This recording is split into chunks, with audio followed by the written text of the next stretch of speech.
Alright, so I'm just going to go out on a limb here. Anya Taylor-Joy, if you're watching this, I am single. Hit me up.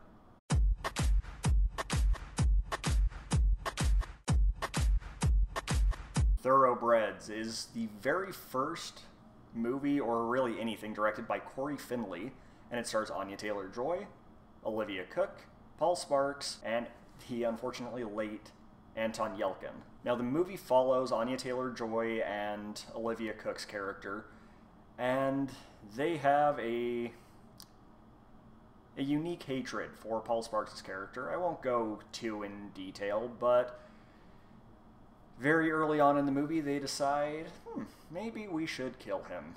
And that's pretty much the entire movie. And I'm not going to lie to you guys, it's fantastic. Alright, so first and foremost, I have to praise Anya Taylor-Joy and Olivia Cooke in this movie. They were fantastic. Anya Taylor-Joy has proven time and time again that she is a brilliant actress, and I really hope that she has a long and successful career in Hollywood, because she absolutely owned this movie. As for Paul Sparks and Anton Yelchin, I have to say they did an excellent job as well. And really everybody else in the supporting cast. There aren't really a lot of characters, and the movie's only an hour and a half long, which is a good thing that they don't spend too much time trying to introduce new characters, because I felt like what was given here was actually pretty good. Now, I have to say, the entire story is fairly predictable, and I would have put that in the cons, but there is a twist within the last just couple minutes of this movie that was absolutely bone-chilling. It is one of the coolest twists I've seen in a movie in a long time, and it's one that I definitely don't think you guys are going to see coming. And because of it, just leaving the theater, it was something where I thought, okay, that was pretty cool, but then as I thought about it more and more, I'm like, holy crap. That twist was even deeper than I thought. It goes all the way back to the beginning of the movie, and it kind of messes with you a little bit, because, you think about these characters in one way, and then it kind of turns that on its head, and all of a sudden you're not thinking they are who they really think they are. Now, I've already praised Anton Yelchin's performance here, but I do just want to take another second to kind of expound on his character a little bit. First and foremost, I'm really sad that he's gone. He's an incredible actor, and what happened to him was sad, really sad and disturbing. I loved him in Green Room, and with this being his last movie, I think he definitely went out with a bang.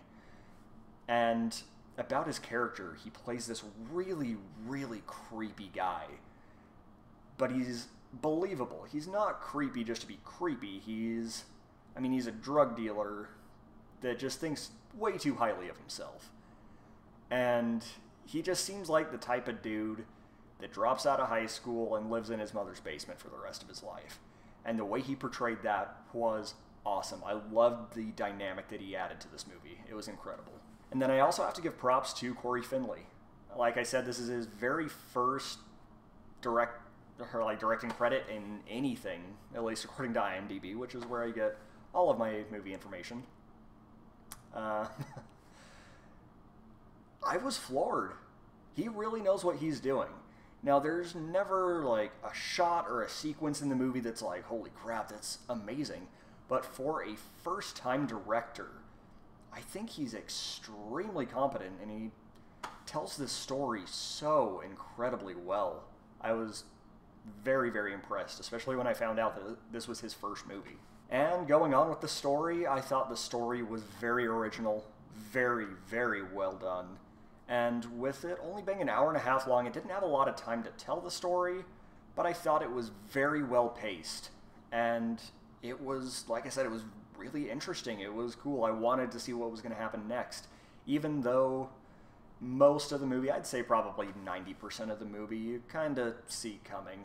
There are a couple of things that happen here and there that are just like, yeah, I kind of saw that one. But there are others that are that are pretty good, especially the twist ending, like I already mentioned. It was really impressive. But now I am going to turn it back over to myself, and we're going to talk about the not-so-great things about this movie.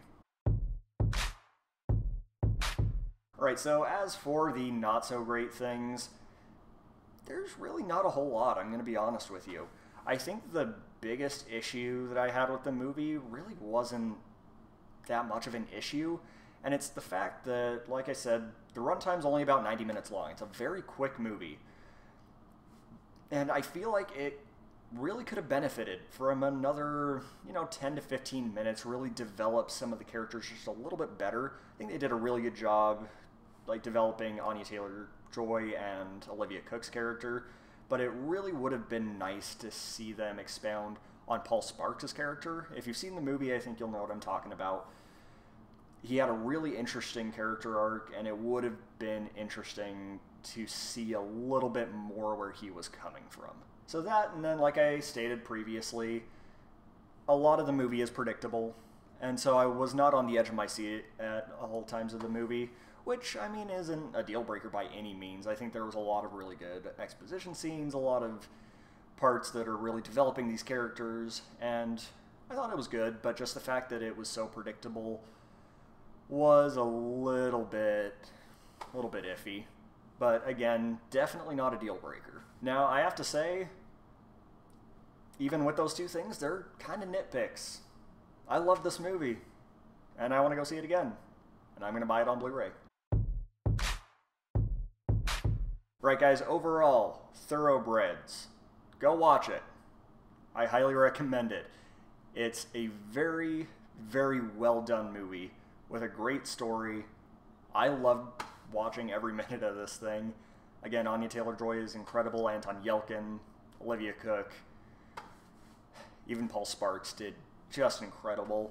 I cannot recommend this movie enough, guys. I'm going to give it a 9 out of 10. So guys, thank you so much for watching. If you like what I had to say, go ahead and leave a like and subscribe if you want to see this more. I don't know why you would, but do it. That would be awesome. And then, if you don't want to see this, don't subscribe. Hit the dislike button. I don't know where it is on the screen, but it's down. I think it's down there somewhere. Hit the dislike, leave a comment, and yeah, go watch this movie. It's a good one. Thanks, guys.